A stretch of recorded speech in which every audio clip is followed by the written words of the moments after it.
Hey guys, how are you? I'm back with a fantastic, can I afford this RV? I got a great question sent in by a viewer and I'm gonna go ahead and answer it right now. Before I do, I started something new. If you send me your question about if you can afford an RV and give me all your particulars, and if I go ahead and air it, if I go ahead and read your question and answer it on the air, no matter whether you can afford it or can't afford it, I am going to send you a little gift, and the gift is a copy of my brand new book, How to Become the Neighborhood Millionaire. And it's available on Amazon, by the way, in case you don't get in. But anybody that gets into Can I Afford This RV will get a signed copy, or at least a copy from me, wishing them well. And whether you're a neighborhood millionaire or not, you get a copy of this. So let's get right into today's question. It says, "Hi RV Dummy, I love your videos. My wife and I were wondering if you could do a quick Can I Afford This RV for us. We want a new Class C with an out-the-door pricing of $110,000. Here are the particulars. We are a family of 4. My wife is an ER doctor. I am an airline pilot." Wow, I feel like this is going really well so far already. We have an annual salary of $250,000, give or take, but it will be going up quite a bit as I was just hired by a major airline. By the way, I hope your major airline that you were hired by, I hope it was Delta, because ever since Yoko and I moved to Salt Lake City a few years ago, it's a hub for Delta. We used to fly Southwest all the time because we live in Maryland, and that was like a major Southwest city. But even though Southwest flies in Salt Lake City, and they've got quite a big presence, I just learned to love Delta. The comfort I like it a lot. So if you're with Delta, I'll fly with you if you can afford this RV, or at least I'll drive in an RV with you, one or the other. Here are the particulars. Continuing. In retirement, we have just under $1.1 million total. In non-retirement funds, we have about $417,000. We're debt-free. I like this so far again. We're debt-free except for our mortgage, which on our house, which $460,000 remains on our mortgage. However, we could sell our house tomorrow for about $800,000. So you've got about, give or take $350,000 worth of equity in your home. And if my math in my head, if my math is pretty good in my head so far, you've got an approximate, unless there's other things you didn't tell me about, you've got an approximate net worth of $2 million. A net worth of $2 million. Oh, by the way, he says we have $65,000 in an HSA, a health savings account, which, again, that's fantastic. So I don't use people's real names when they email me or message me in some way. So I'm going to call you. Let's give you a nickname. I like Sky Pilot. I'm a guy from the 60s and 70s, and Sky Pilot was a really popular song by Eric Burdon. I think it was probably late 60s or early 70s. Sky Pilot. Anyway, you don't want to hear me sing, but Sky Pilot, I'm going to answer your question right now. What do you think the answer is? Can you afford? And by the way, I've got a part 2 to this, so hang on in a second. Even if I give you the answer, I've got a part 2 that Sky Pilot wrote in after the fact, and I'll answer that as well. Sky Pilot with a $2 million net worth and salaries that are $250,000, but going up. My answer is yes, you can definitely afford a $110,000 RV, because if you can't afford it with a $2 million net worth and very high salaries, who can? You definitely can afford it. But again, I'm strict because, if you ask me if you could buy a $1 million RV, I'd say that's crazy, that's ridiculous. Even though you have the money for it, I say that's ridiculous because you've got, sounds like 2 kids, a family of 4. That means probably 2 kids that are going to be going to college at some point, maybe some weddings, maybe all. So you still got to be extremely careful with your retirement. Just because you have $2 million, I mean, that's fantastic, but that doesn't mean you can just blow it.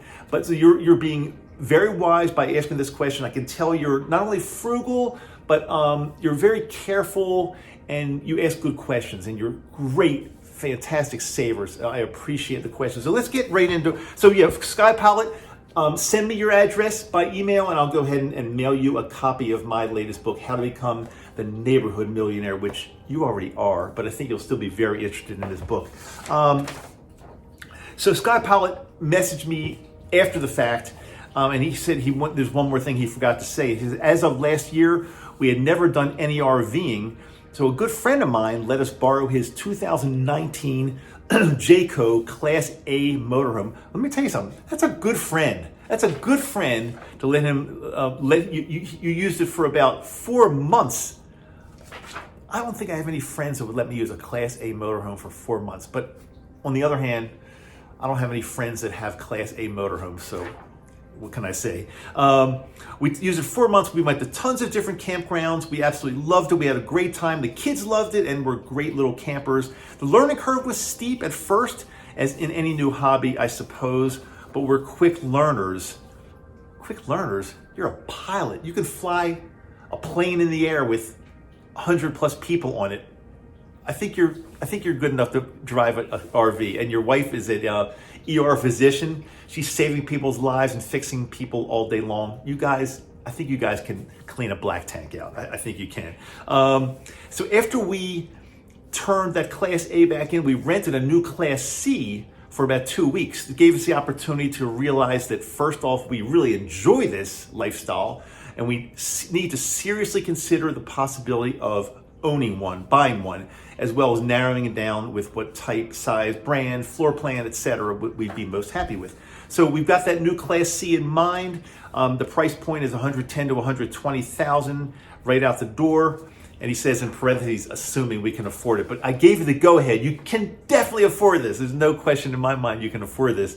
But now, he says, now like you, I've always believed that to be able to afford a luxury item, an RV, a boat, a pool, a plane, he didn't say that, I said that. You need to be able to pay cash for it. Bottom line, if you're financing your living room furniture, something went wrong. How true that is. Sky Pilot, by the way, you're right up my alley. I mean, we connect like this quickly because everything you say is in alignment with what I believe, and I think we could be friends. I mean, I think I could have you maybe co-host the show sometime.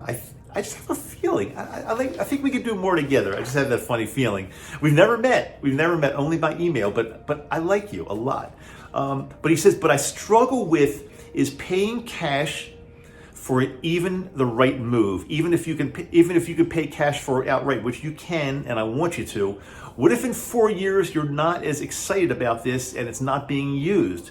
Is it better to prove to yourself that yes, you can pay cash for it, but go down the financing road instead? It's a good question, Sky Pilot, but if you've been a fan of me, you've been listening to my show long enough, I don't believe in financing anything, with the exception of a house, because let's face it, financing a house is an appreciating asset, so it's totally fine. This asset is going to most likely, although these days some of them are appreciating actually, but it's still an asset with a motor, an engine, and like planes, boats, cars, RVs, they generally go down in value. They do. So I'm not sure of your point. So in other words, if you decide you want to sell it 4 years from now, or you get sick of it, or just don't like it, if you paid cash for it, it doesn't really matter. You're still going to get the same amount of money back as if you financed it.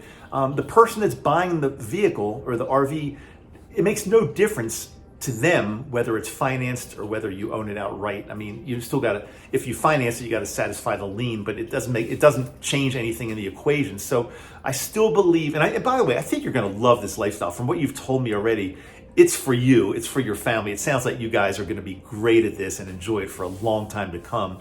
But if you do decide to sell it years down the road, it doesn't matter. If you own it outright, the person that buys it, it's going to write you a big fat check. I see no advantage and only risks to financing it. That's my opinion. Do what you want, but if you read this book, you will see how I give you more reasons. It's confirmed that you definitely just pay cash, write the check, you're done with it, and that's the end. Sky Pilot, thank you so much for writing in. I appreciate that. Go buy your Class C, enjoy it, and send us pictures, and keep in touch because, again, I just feel some energy there that we could do something. I hope to be on one of your flights if you are a Delta pilot. I'll talk to you soon. Bye, everybody. Feel free to write in your questions and ask me if you can afford. Give me all the particulars you can. Sky Pilot was very, very thorough. He pretty much gave me everything I needed to know. Didn't have to ask him any other questions. I got a great picture of his life, his lifestyle, his financial situation. So if you want to do that, send me an email. Best way to do it is just send it straight to rundrdave@gmail.com. That rundrdave happens to be RUNDRDAVE, rundrdave@gmail.com. I will get it. And if it's good enough, if I like it, I'll put you on the air too, and you will get a copy of this book. Talk to you all soon.